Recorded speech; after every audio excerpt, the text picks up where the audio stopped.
video aprenderemos sobre farmacocinética. Recordando la definición de farmacocinética, que es aquella que se encarga del estudio de todos los procesos que pasan en nuestro organismo, en la cual encontramos el proceso LADME, que está la liberación, absorción, distribución, metabolismo y excreción. Comenzamos con la liberación, que es el paso del fármaco o principio activo hasta llegar al lugar donde se va a absorber.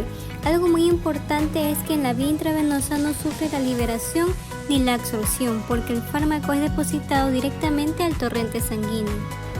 En cuanto a la liberación de un comprimido, tenemos las siguientes fases: la desintegración, la disgregación y la disolución. La desintegración se trata de la separación de los componentes de un medicamento y lo podemos observar en la siguiente imagen. En la disgregación tenemos la fragmentación del medicamento en partículas más pequeñas, y en el cambio la disolución se notan fragmentos pequeños que se van desarrollando en el medio para su posterior absorción. Hay que tomar en cuenta que la liberación de un medicamento no ocurre lo mismo en todas las formas farmacéuticas. Por otra parte, tenemos los factores que afectan a la liberación, en los cuales está la forma farmacéutica y tecnología, tamaño de partícula, viscosidad, solubilidad, pH del fármaco, entre otros, en los cuales aquí vamos a resaltar sobre el pH del fármaco. Con respecto al pH del fármaco, presentamos que estos pueden ser tanto ácidos como básicos. En un medio acuoso, estos se van a disociar parcialmente, por lo que pueden ser tanto reversibles, es decir, que puede volver a ionizarse. En esta diapositiva presentamos las siguientes formas: la ionizada, la cual va a ser más soluble y por lo tanto hidrosoluble, y una forma no ionizada va a ser menos soluble y por lo tanto liposoluble. La absorción es el proceso que estudia la entrada de los fármacos en el organismo desde el lugar donde se depositan, cuando se administran, o el movimiento de un fármaco hacia el torrente sanguíneo. Como ya se había mencionado, la absorción varía dependiendo de la vía de administración, como es el caso de la vía intravenosa, donde no ocurre la absorción porque va directamente al torrente sanguíneo. Por otra parte, tenemos los factores que afectan la absorción. En este caso están la liposolubilidad, la hidrosolubilidad del fármaco y el grado de ionización. A tomar en cuenta que medicamentos ácidos se absorben mejor en un medio ácido, en este caso el estómago, y medicamentos básicos que se absorben mejor en un medio básico, como es el caso del duodeno. Existen otros tipos de factores que afectan, como es el caso de la presencia de alimentos, por lo que la presencia de algunos alimentos pueden alterar la absorción si la unión de esta agente es reversible, por lo que su biodisponibilidad no se modifica, y si es irreversible sí lo hará. Con el caso del tiempo de vaciamiento gástrico, la mayoría de los fármacos son absorbidos por vía oral en el intestino delgado, por lo tanto, la velocidad de vaciamiento influye mucho en la absorción del fármaco. La distribución es el proceso que se encarga de estudiar el transporte del fármaco dentro del compartimiento sanguíneo, o que es lo mismo de la sangre que pasa a diferentes órganos y tejidos. Dentro de la distribución tenemos tres formas en las cuales están incorporadas células, por ejemplo a los hematíes, fijadas a proteínas plasmáticas y por último disuelto en el plasma. Dentro de ello también se van a separar partes, como es la parte ligada y no ligada. La parte ligada, que se refiere que está unida a células y proteínas, y la no ligada, que está disuelta en el plasma, es decir, la parte libre. A tomar en cuenta también que el que tenga mayor afinidad va a desplazar al de menor afinidad. Es decir, por ejemplo, en los AINES y anticoagulantes orales, los AINES tienen mayor afinidad por el anticoagulante, por lo tanto, el efecto del anticoagulante va a aumentar.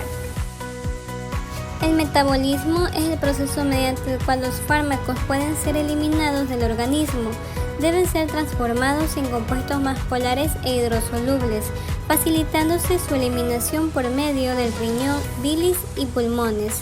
Tomar en cuenta que existen reacciones que se llevan a cabo para que se vuelva más hidrosoluble el fármaco. Dentro de ello existen la fase 1 como la fase 2. La fase 1, que tenemos reacciones de oxidación, reducción y de hidrólisis, siendo las de oxidación más abundantes e importantes. Además de eso, en la fase 1 también se van a liberar grupos funcionales, como es el caso de alcoholes, ácidos carboxílicos, como es el caso del diltiazel, por ejemplo, que libera de metilación, losartán, que libera ácido carboxílico. Dentro de esta fase 1 se va a ver más ionizable e hidrosoluble para que pueda ser más fácil de eliminar. En la fase 2, en cambio, van a aparecer reacciones de conjugación donde involucran a las enzimas transferasas. Dentro de esta fase 2 va a haber que el metabolito se inactiva, va a haber un aumento del peso molecular, se incrementa la hidrosolubilidad del fármaco también. Por otra parte, tenemos los factores que afectan al metabolismo, por ejemplo los fisiológicos, los farmacológicos y alimentos. Los fisiológicos, por ejemplo, está la especie, raza, la edad que influye mucho, ya que, por ejemplo, en el recién nacido hay una baja concentración de enzimas de conjugación. En el adulto mayor también hay un deterioro de la función renal, una disminución de la filtración glomerular, etc. También está el sexo y hormonas, la dieta. También están los farmacológicos, donde está la inducción enzimáticas, pues donde hay enzimas que trabajan mucho más rápido, tiende a aumentar o disminuir el efecto del fármaco, ya que ésta inhibe directamente. En la inhibición enzimática, en cambio, existe un efecto que aumenta por la acumulación del fármaco, hay una baja actividad de las enzimas, también aumenta sus efectos tóxicos. Ahora tenemos la excreción, que es el proceso mediante el cual el fármaco se puede eliminar de forma inalterada o metabolizada.